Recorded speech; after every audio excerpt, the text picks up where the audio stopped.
नमस्कार, जय हिंद। इस वक्त मैं मौजूद हूँ संग्रामपुर में और यहाँ पर जिस प्रकार से अभी चुनावी सरगर्मी चढ़ा है और तमाम ऐसे प्रतिनिधि हैं जो बढ़ चढ़कर हिस्सा ले रहे हैं। ऐसे ही आज हम एक प्रतिनिधि से मिलने आए हैं और इनके बारे में जानना चाहेंगे। क्या नाम हुआ सर आपका? मेरा नाम राकेश रोशन है, अच्छा। उर्फ बम बम। आपने चुनाव में हिस्सा लिया है, किस पद के लिए आपने नामांकन किया है? जी, मैं यहाँ के उप मुख्य पार्षद के लिए नामांकन दिया हुआ हूँ जी। और मेरा चुनाव चिन्ह है पानी का जहाज। जी। और मैं यहाँ की जनता से अपील करता हूँ कि आप हमें आशीर्वाद दें और हमें एक बार काम करने का मौका दें। और मैं आपके साथ पूर्ण विश्वास के साथ कह सकता हूँ कि आप जिस उम्मीद के साथ हमसे जुड़ रहे हैं, जिस विश्वास के साथ जुड़ रहे हैं, मैं आपको कभी इस चीज़ के लिए दुखी नहीं होने दूंगा। ये मेरा आपसे वादा है। अब पूर्ण विश्वास है कि हम आपके हर एक काम को करने में सक्षम हो पाएंगे। मैं बता दूं कि शिक्षक हैं और इन्होंने कई बच्चों को पढ़ा लिखा कर उनके कई अच्छे मुकाम पर वो कार्यरत हैं और काम कर रहे हैं, बहुत को स्ट्रगल कर रहे हैं। शिक्षा, आप एक शिक्षक और शिक्षक से राजनीति में आना, क्या सोच है सर इसके पीछे? देखिए, मेरा सीधा सा सोच है, ग्रामीण क्षेत्र को इस बार हमारे यहाँ नगर पंचायत बनाया गया है, पंचायत को, और पहली पहली बार चुनाव हो रहा है। तो मेरा लोगों से मिलना जुलना, लोगों के बीच में जाना, लोगों को ये संदेश देना कि भाई हम सब लोगों में एक भाईचारा का संचार हो, हम एक दूसरे के विकास में, एक दूसरे के सहयोग में काम आएँ। रही बात विकास की, तो मेरा मुद्दा साफ सुथरा है कि क्षेत्र में जहाँ जिस भी प्रकार की कमियां दिखे उसको पूरा करना, लोगों में डर भय जो है उसको दूर कर देना। क्षेत्र में सबसे बड़ी समस्या हमारे यहाँ नाले की समस्या है, पानी की समस्या है, बिजली की समस्या है। और रही बात, हमारे यहाँ कुछ दिनों से देखा जा रहा है छिनतई की समस्या काफ़ी जी, बढ़ी इस हुई है। चीज पर मैं आने वाला था कि इस क्षेत्र में ज्यादातर सुनने को मिलता है कि आज लोगों से ये छीन लिया गया, किसी का पैसा छीन लिया गया। तो इन सब चीजों पे रोक आखिरकार कैसे लगेगा? देखिए, ये सीधी सी बात है। जी। इस पे रोक लगाने के लिए जब हम सत्ता में आएंगे, तो सीधा आप जानिए कि जहाँ भी जिस चीज़ की ज़रूरत पड़ेगी, जैसे कि माना कि जगह जगह सीसीटीवी कैमरे की ज़रूरत पड़ेगी, वो हम सब जगह लगाने का काम करेंगे। रही बात कि यहाँ पे प्रशासन का जो भी स्तर है उसको बिल्कुल सुधारा जाएगा। उसके साथ बैठ कर के हम लोग एक बैठक करेंगे। बैठक में जिस भी तरह की कोई मुद्दा रहेगी, हमको इस सुधारने के लिए क्षेत्र में उन पर उनसे विशेष तौर पे कहा जाएगा कि आप विशेष निगरानी बढ़ाइए, मार्केट में 2-4 बार पेट्रोलिंग कीजिए। चिंताई को और कम किया जाए। जी, जी, जी, बिल्कुल। अच्छा, क्षेत्र में बहुत सारी समस्याएं हैं और तमाम नेता बने लोग तमाम वादे भी किए, लेकिन लोगों की जो परेशानी है, लोगों की जो समस्या है, वो वहीं का वहीं धरा हुआ रह गया है। और कई नेता मंत्री बदल गए, कई मुखिया परिषद वार्ड तमाम, लेकिन जब से ये नगर पंचायत घोषित हुआ, लोग तमाम लोग बढ़ चढ़कर हिस्सा लग रहे हैं। ऐसा प्रतीत हो रहा है कि कहीं ना कहीं कुछ ना कुछ विकास का एक उम्मीद दिख रहा है, क्योंकि जब से ये नगर पंचायत घोषित हुआ है। और रही बात इन सब चीज़ों, तमाम जगह पर खासकर पानी की जो समस्या है, किल्लत है। एक तो इतना धूप है, चलिए प्राकृतिक है, लेकिन पानी की जो समस्या है वो तकरीबन बहुत निचले स्तर पर है। और जब से ये नल जल योजना आया है, इसमें मतलब यूं कह सकते हैं कि घोटाला चरम स्तर पर है, लेकिन लोगों को वो सुविधा नहीं मिल पा रहा। इसमें आपका क्या योगदान रहेगा?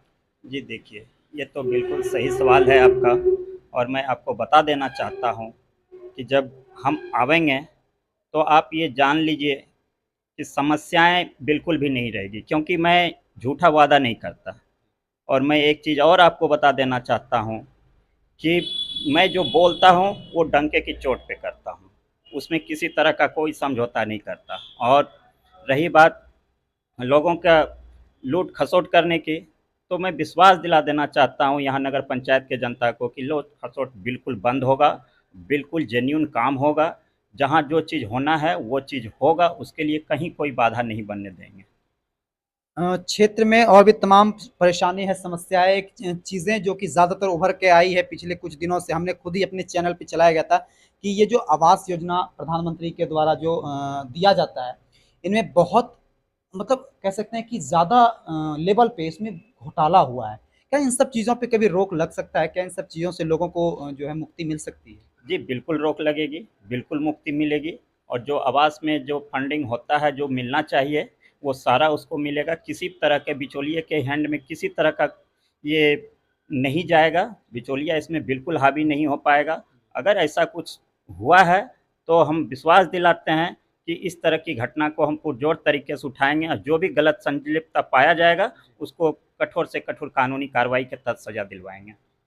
एक और मुद्दा है कि क्षेत्र में जो है कह सकते हैं साफ सफाई की जो है स्तर बहुत नीचे है। आप तमाम जगह पर देखेंगे सड़क के किनारे कचरा भरा हुआ है। आप हॉस्पिटल चौक के आगे चले जाएं तो वहाँ पर लग रहा है कि कचरा फेंकने का ये कोई जगह हो और यहीं पे लोग कचरा डालते हैं।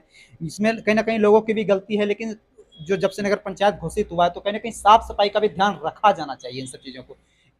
इसके पीछे क्या आपका उद्देश्य है? देखिए, मेरा सबसे पहला उद्देश्य है कि लोगों को जागरूक होना पड़ेगा।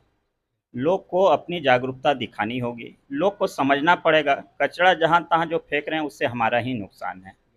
तो लोग को जागरूक करना मेरी प्राथमिकता रहेगी। लोग जागरूक होंगे, हम उस हिसाब से उसके लिए व्यवस्था करवाएंगे कि जगह जगह कचरा कूड़ादान लगे और जगह जगह पे जो है साफ सफाई कर्मी हमारा ध्यान दें। और मैं यहाँ के तमाम नगर पंचायत के जनता से भी कहना चाहूँगा कि वो सुरक्षा को और स्वच्छता को बिल्कुल प्राथमिकता दें और जहाँ तहाँ कचरा ना फेंकें, हमारा सहयोग करें और हम उसके साथ मिल कर के काम करेंगे।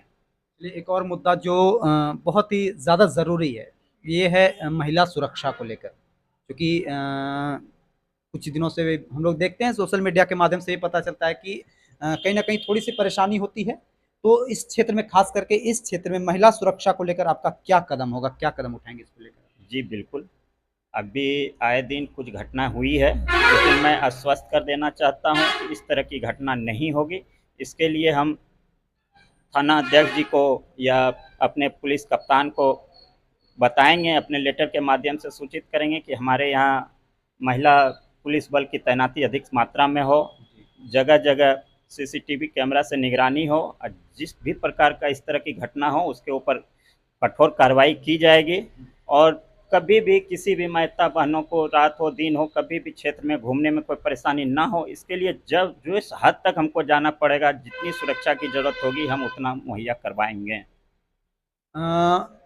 एक मुद्दा और है कि जिस प्रकार से ये एक मार्केट है और तकरीबन बहुत लोग यहाँ पर हर दिन प्रतिदिन आते हैं, लेकिन जो चीज़ें परेशानी एक देखने को मिलता है वो है सार्वजनिक कहीं शौचालय की व्यवस्था नहीं है, जो कि होना चाहिए इस क्षेत्र में। क्योंकि महिलाएं आती है और भी लोग आते हैं, तमाम ऐसे लोग आते हैं जिनको अगर शौचालय अगर क्या कहता है ज़रूरत पड़े तो उनको फिर सोचना पड़ जाता है कि हमें अब करना क्या है, क्योंकि कहीं भी सार्वजनिक शौचालय नहीं है। तो उसको लेकर के क्या आपका मुख्य जी, ये तो आपका बहुत ही बड़ा सवाल है और ये तो बहुत गंभीर मामला अब तक रहा है हमारे यहाँ, लेकिन अब ऐसा नहीं होगा।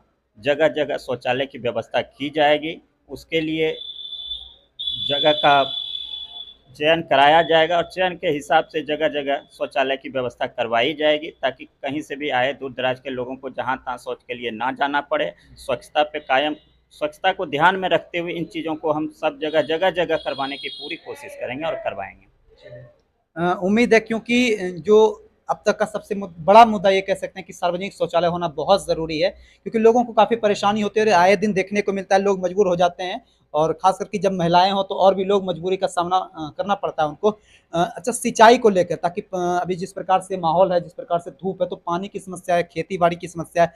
किसान के हित के लिए आप क्या करना चाहेंगे? उनके हित के लिए क्या करना चाहेंगे? देखिए, सबसे बड़ी बात है कि हमारे यहाँ सबसे पहली प्राथमिकता अगर किन्हीं को दी जाएगी तो किसान को ही दी जाएगी, क्योंकि किसान ही हमारे आधार हैं।